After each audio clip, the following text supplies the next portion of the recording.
Welcome to The Silent Verdict. With Clara Monroe and Elias Gray.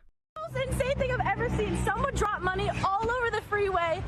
A wild scene on the 5 freeway in Carlsbad today after the door popped open on an armored truck. Wow.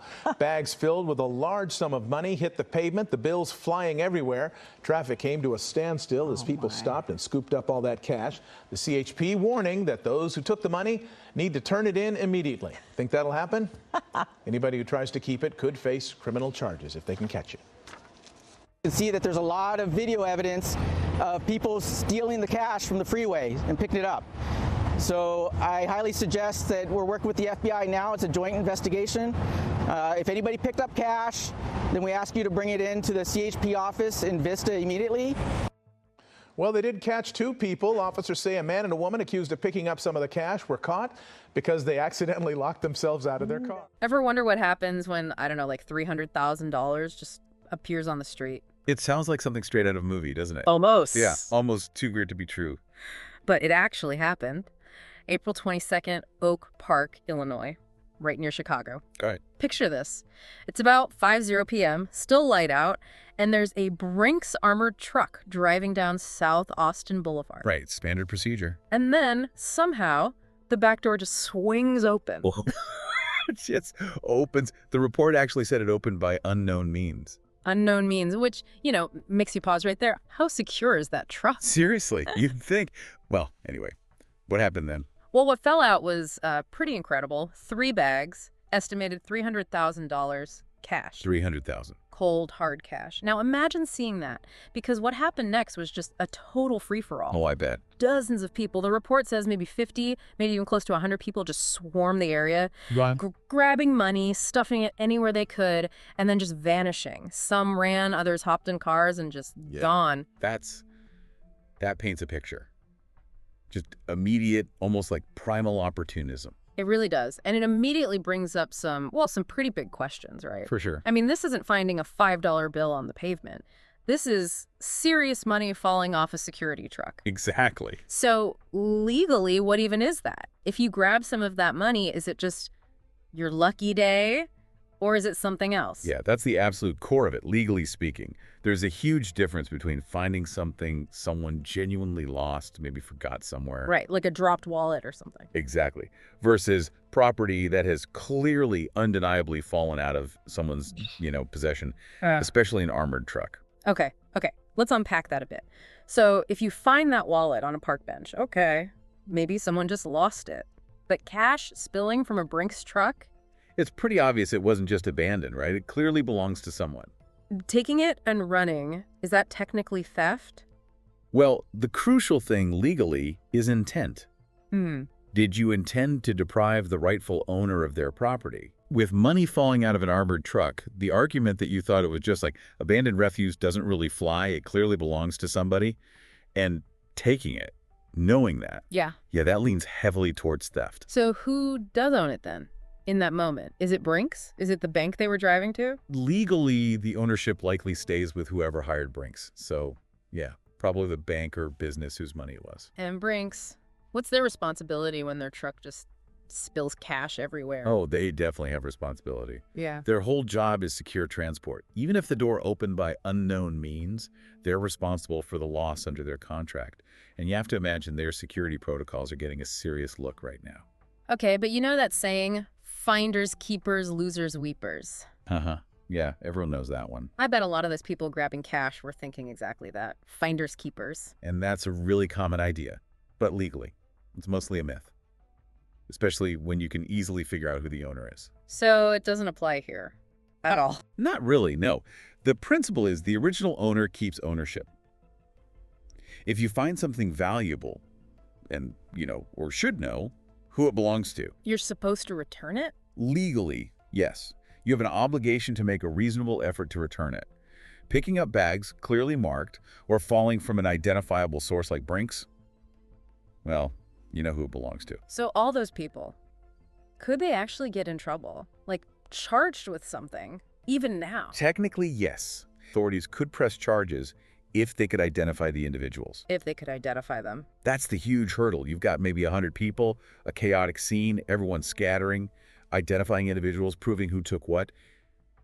It's incredibly difficult. Yeah, I can see that. And the report said no arrests were made, right? Correct. As of the time of reporting, no one was in custody. It's still kind of staggering that an armored truck door opens like that. You picture those things being impenetrable. Absolutely. You really do. They've been driving for years and never once had stuff just fall out of their own car door. Yeah. Good point. It just highlights how bizarre this security lapse seems. You'd expect, I don't know, multiple locks, alarms, something. Something more than unknown means.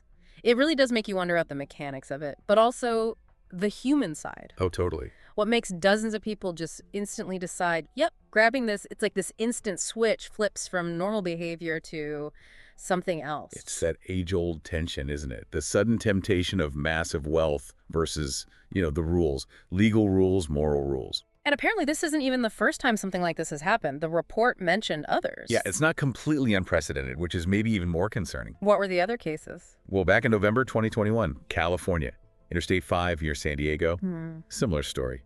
Armored truck door opens, cash flies out. Mostly smaller bills that time, 1s and 20s. Did people grab that too? Oh, yeah. The authorities asked for it back, but you can imagine how that went. Probably not much returned. Likely very little. And then another one, May 2018 in Indiana, near Indianapolis. Let me guess. Brink's truck? You got it. Packages of money fell out onto the expressway. Again, a substantial amount lost. Wow. So this Oak Park incident isn't just a one-off freak accident. It seems like maybe a recurring problem. It raises questions about whether there's a systemic issue with the security or maintenance of these vehicles. Is it the doors, the procedures? You have to wonder. It really does feel like a movie plot. It did. That 1993 film, Money for Nothing, with John Cusack. Oh, I vaguely remember that. Someone found a huge amount of cash from an armored car. Seriously. And what happened in the real case? Did they get away with it? Well, this is the fascinating part. The person was caught. They were prosecuted. Ah, okay. So reality isn't like the movies. But wait. The jury's verdict. Reportedly, it was not guilty by reason of insanity. No way. Insanity. Because they found money. That's the reported outcome. Which is, well, it's a heck of a twist, isn't it? It makes you think about the sheer psychological shock. Yeah, like, could finding a fortune literally falling from the sky actually mess with your head that much? Enough for a jury to buy insanity. It certainly suggests that such an extraordinary, life-altering event could have really profound, unpredictable effects on someone's mental state and judgment. It's wild to think about. Okay, so let's just quickly recap the turning points here. It all kicks off with that door. Right. The unexplained opening of the armored truck door. Yeah. That's the catalyst. Everything flows from that single bizarre moment. Then bang, the grab and dash. Dozens, maybe 100 people seizing the moment. Yeah, the speed and the scale of that reaction are crucial. People on foot, people in cars, everyone who's scrambling to get a piece of it. It shows that powerful, immediate lure. And the final, almost unbelievable point, nobody caught. Mm-hmm. As of the report, the money's just gone, vanished. 300 grand evaporated. That lack of arrests, the apparent disappearance of the funds, it leaves this huge question mark hanging over the whole thing. Will any of it ever surface? So when we tally it all up, what's the verdict here? What's the main outcome? Well, the clearest outcome is a massive financial hit for Brinks or their client. $300,000 is just gone, likely scattered far and wide. And recovery seems unlikely. Highly unlikely, I'd say, especially with so many people involved. The other outcome is this lingering question about security. Right, because it's happened before, California, Indiana. It's not just one faulty door. Exactly. It points towards maybe needing a bigger review of how these trucks operate. It seems obvious, right? I think so. So if people take just one thing away from this crazy story, what should it be? I think the biggest legal takeaway is ownership doesn't just disappear when property falls on the street. That cash still belonged to someone. Finders keepers is not the law here. Definitely not. Taking it with the intent to keep it, especially when you know where it came from, is legally risky. Now, whether you'd actually get caught in a chaotic scene like that? That's another question, but legally it's still wrong. Correct. But beyond the law, it's just this incredible snapshot of human behavior, isn't it? Totally. It really makes you stop and think. Puts you right in that moment. Hypothetically, what would you do? It's a fascinating intersection of luck, law, ethics. Okay, let's end on that thought then. Really picture it. You're there, bags of cash hit the pavement. What's your gut reaction? Opportunity. obligation. Does the fact that it feels so random, so accidental, change how you feel about grabbing it? This whole $300,000 disappearing act, it really leaves you wondering about chance, the law, and yeah, what choices we'd make when faced with something totally unexpected.